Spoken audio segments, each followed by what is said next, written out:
In today's Your Healthy Family, as we continue with No Shave November and focusing on men's health issues, this one affects 1 in 4 men over the age of 55, and one of its biggest symptoms is the need to go frequently.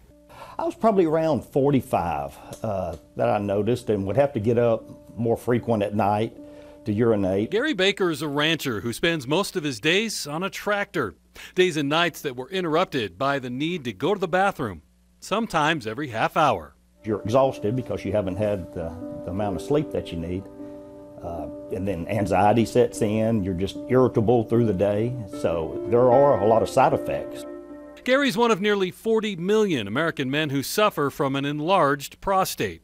BPH, or benign prostatic hyperplasia, is really the physical enlargement of that glandular tissue of the prostate. And the incidence of that enlargement causing symptoms and happening increases each decade of life. Symptoms include urgency to urinate, difficulty urinating, impaired sexual functioning, and fatigue. Hey, Gary. If left untreated, it could cause permanent kidney or bladder damage.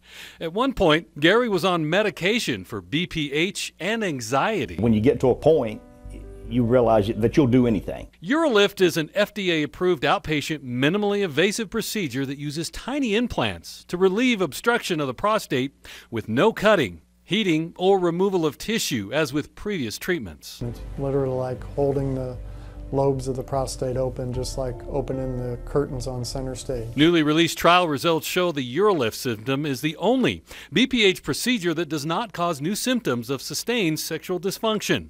Doctors say it's a permanent solution that should become the standard care. Gary says he's totally off medication and he's sleeping soundly. I feel great. I feel great. It's just a new lease on life. It's really been a life-changing procedure for myself. If you've got any questions about the procedure, follow up with your doctor, and especially if you're struggling with frequent urination as a man, make sure you get it checked out. For Your Healthy Family, I'm Ira Cronin. For more health stories, head to yourhealthyfamily.com.